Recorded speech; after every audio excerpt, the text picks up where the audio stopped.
In this video, I'm going to be giving you 3 quick tips to help organize your account so that analysis becomes a breeze and you set the foundations in a way that you can scale. Having an organized account is super important for a myriad of reasons. However, the 2 most important reasons, in my opinion, are firstly, for attributing sales to a specific product, and secondly, for high-level analysis of the account. Poorly organized data can make it really difficult for you to attribute specific sales to a particular product. For example, if you're running a broad match campaign and you're targeting various different products, it's going to be super difficult to attribute the sales from a specific search term to a given product.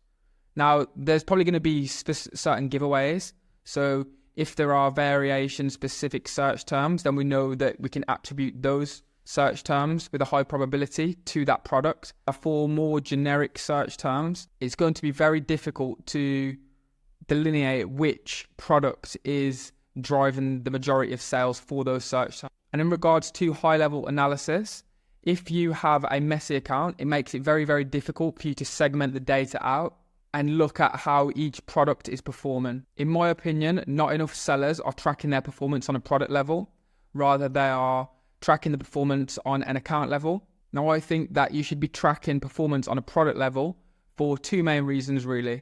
And the first reason is just simply because each product has a different lifespan and will be in a different position in terms of where it is in its life cycle.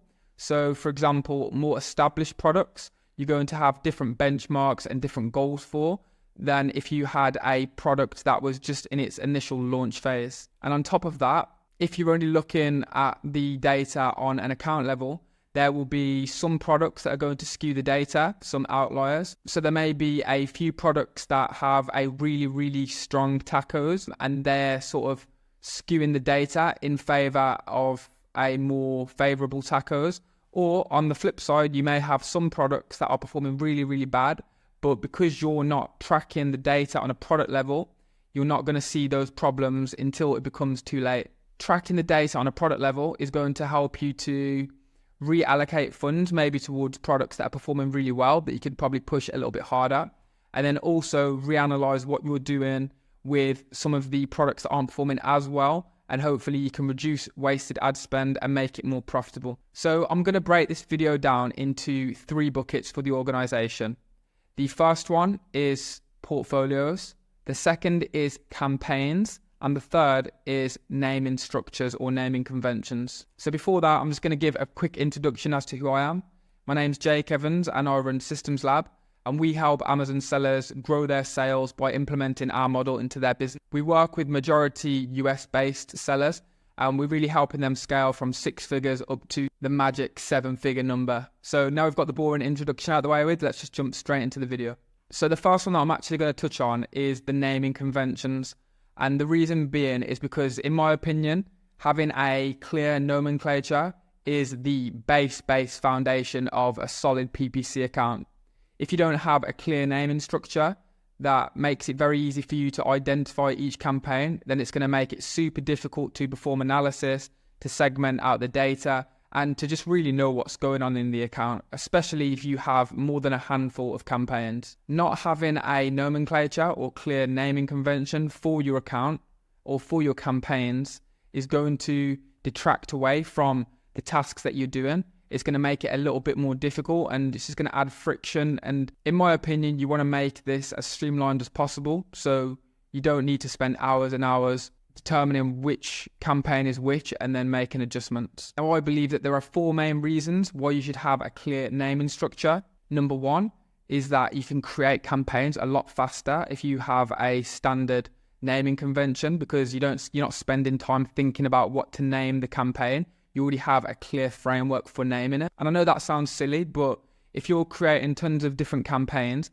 and you're having to think about what you're going to name them, all of those additional minutes are going to add up. And if you're wearing 1,001 hats in the business, you don't have the time for this. Secondly, it's going to avoid confusion because it's much easier to know exactly what each campaign is and the intention behind that campaign on a high level without having to dig into the campaign, into the ad group, and then look at the targeting, etc. Thirdly, if a new person enters the business, whether that be someone that you bring in-house or whether you bring an agency in or whatever, they're going to know exactly what each campaign is if you have a clear naming structure that they can follow. And then the final reason why I believe it's important to have a clear naming structure is that it makes it a lot easier to segment and review data, especially if you're doing it in bulk. It makes it super, super easy if you have a solid naming convention that you can follow. So an example of a naming structure that I like is, it's very simple, and it is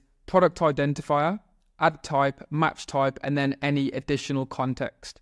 So for example, I might use a campaign naming structure that looks like, I would have the, and then I would have sponsored products, which I would shorten as an acronym as SP. Then I would go exact match if it was an exact match campaign, and then any other context that's going to help me understand exactly what it is. So maybe I pull these keywords from the search query performance dashboard, and in that case, I would just put SQPD. And that way, if I look at the campaign now, I know firstly what product it's advertising. Secondly, what ad type it is. It's a sponsored product. The match type, it's an exact match. And I took these keywords from search query performance dashboard. So that gives me all of the information that I really need at a high level to understand exactly what the campaign is. So if you don't already, I would recommend creating a naming structure that is clear and it's very easy for you to understand. It doesn't need to be the same as what I use, but if you want to use mine, then go ahead and do that as well. It's just really whatever works best for you and whatever you feel that you can understand. So the second thing that I want to discuss is organizing things on a portfolio level. I love to put things into portfolios, and that's simply because it just makes it very, very easy to segment data and perform high-level analysis. Now, there are so many different reasons and benefits to segmenting things by portfolio, but some of the main reasons that I like are it's easy to perform product analysis. It makes it easier to conduct keyword research from search time reports and whatnot. And it makes it easier to optimize your bids, because if you have products that are in different stages of their life cycle, you're probably going to be applying different formulas. You're going to have different target ACOS for those products. Therefore, it's very easy to segment out by portfolio and then apply the relevant formulas to each individual product. Now, in my experience, I like to use one product per portfolio, and it's a question that I get asked a lot. And usually the second question after that is, what about variations? And the response that I always have to give is very annoying, but it usually depends. So the rule that I like to use is that if a significant portion of the core keywords are similar or the same, I will bucket them into one portfolio. If a majority of the core keywords aren't the same or similar, then I'll segment out into separate portfolios. For example, if you're selling men's running trainers and the variations are just different sizes, the majority of its core keywords are going to be very similar or the same. Therefore, all of those variations I would include in one portfolio. However, if you were selling running trainers and the sizes varied significantly, for example, if you were going from men's sizes all the way down to young boys' sizes, then I would segment the boys from the men's sizes. And that's just because a lot of the core keywords are going to be different. So as a guideline, I would say if you have variations, bucket them together into one portfolio if the majority of their core keywords are the same or similar. However, if they're not, then segment them out into separate portfolios. So the final one that I'd like to talk about is campaigns. And I really think that having an organized campaign is underestimated and overlooked.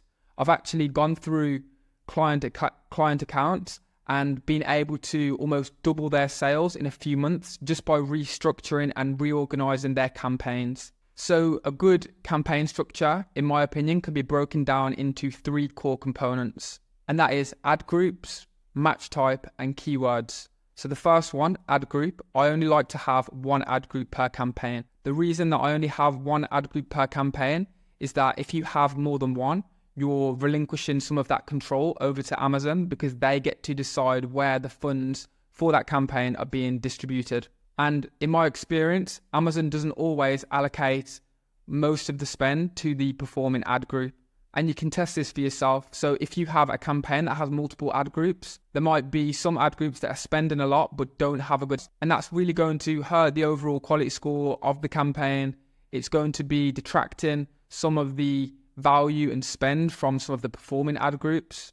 So really having one ad group per campaign is the best way to go, or the most ideal in my opinion.